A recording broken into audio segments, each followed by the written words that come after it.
महान देशभक्तों के बलिदान से आज़ाद हुए हैं हम, इसलिए उनके सम्मान में आज इकट्ठा हुए हम। गणतंत्र दिवस के पावन बेला के अवसर पर आज हम सभी जो यहाँ पर उपस्थित हुए हैं, हालांकि उपस्थित तो नहीं हुए हैं, मैं आपको गणतंत्र दिवस के बारे में लोकाचार या कुछ इसके संबंध में जानकारी देना चाहता हूँ और मेरी गणतंत्र दिवस में उपलक्ष्य में आपको बहुत बहुत शुभकामनाएं। बात करते हैं तो हमारा गणतंत्र दिवस आखिर मनाया क्यों जाता है, तो इसके बनाने के पीछे एक संवैधानिक इतिहास रहा है। ये संवैधानिक इतिहास जो हमारा संविधान निर्मित हुआ है, इसको निर्मित करने के पीछे बहुत सारे संविधान सभा के सदस्यों और उनके अध्यक्षों के परिणाम का ही नतीजा रहा है, जिसके फलस्वरूप संविधान का निर्माण हो चुका है।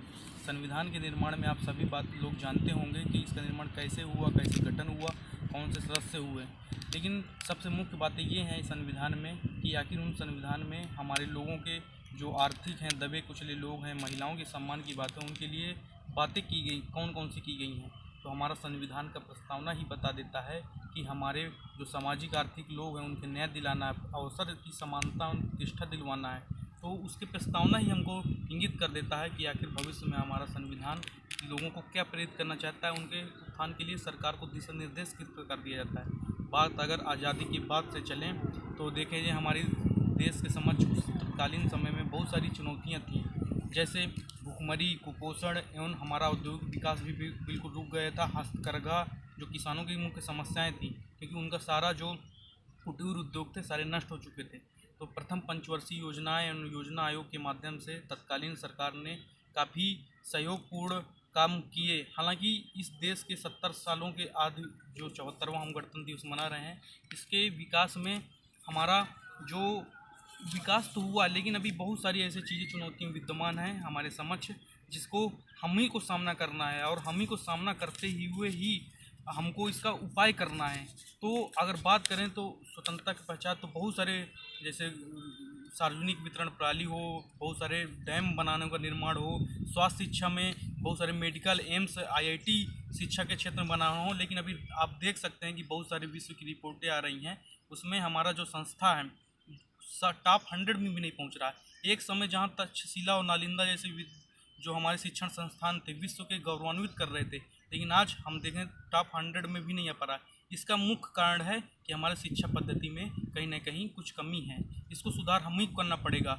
और एक बात आप लोग सभी जान सकते हैं कि हमारी शिक्षा प्रणाली किस प्रकार है, सिर्फ डिग्रियां लेने तक ही सीमित नहीं होनी चाहिए, उसको प्रशिक्षण एवं किस प्रकार ट्रेनिंग को हम रोजगार परक बनाए जा सके, वैसे शिक्षा पद्धति होना है, जिसके लिए हमारे तत्कालीन अभी वर्तमान सरकार ने नई राष्ट्रीय शिक्षा नीति भी लाया, जिसमें कौशल को बढ़ावा देने के लिए भी बात की रही है। और भी देखो जाए बहुत सारी समस्याएं हैं हमारे सामने, जैसे पर्यावरण संकट तो आज विकराल समस्या धारण कर रही है। कहीं हमारे भूस्खलन हो रहा है, अभी जोशीमठ को भी देख लो तो वहाँ भूस्खलन हो रहा है, और बहुत सारे एवलांच होते रहते हैं। उत्तराखंड की त्रासदी आप भूले नहीं 2013 की, ऐसी बहुत सारी त्रासदियां हैं। और पर्यावरण के बहुत सारे क्षेत्रों में हो, जैसे हमारे कृषि का जो उत्पादकता है वो कमज़ोर हो जाती है, हमें स्वास्थ्य हमारे जो होती है उसमें भी डिस्टर्बेंस हो सकता है। अभी हाल में कोविड-19 कहीं ना कहीं ये पर्यावरण से ही समस्या है। जो हमारी जो लोक पद्धति है, जीवनचार है, उसमें हम गलत तरीकों को, गलत साधनों का प्रयोग करते हैं।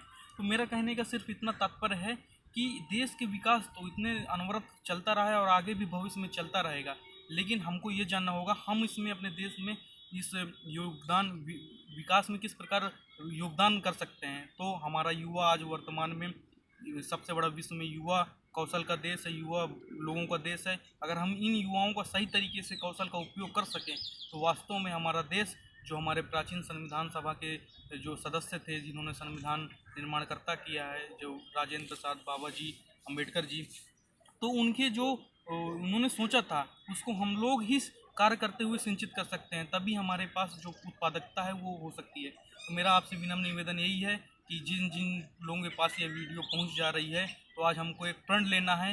कहीं भी अगर पर्यावरण से प्रदूषित सामग्रियां हो रही हैं तो हम स्वेच्छा से, ऐसा कि न अगर आप घर से बाहर निकल रहे हैं तो लाइट बंद कर दें, और भी लोगों को जागरूक करें। आप जिस भी समाज या जिस भी परिवेश में आ रहे हैं, वहाँ के जो हाशिए पर हुए लोग हैं उनको उत्थान करने के लिए प्रेरित करें। तो बहुत बहुत धन्यवाद और थैंक यू।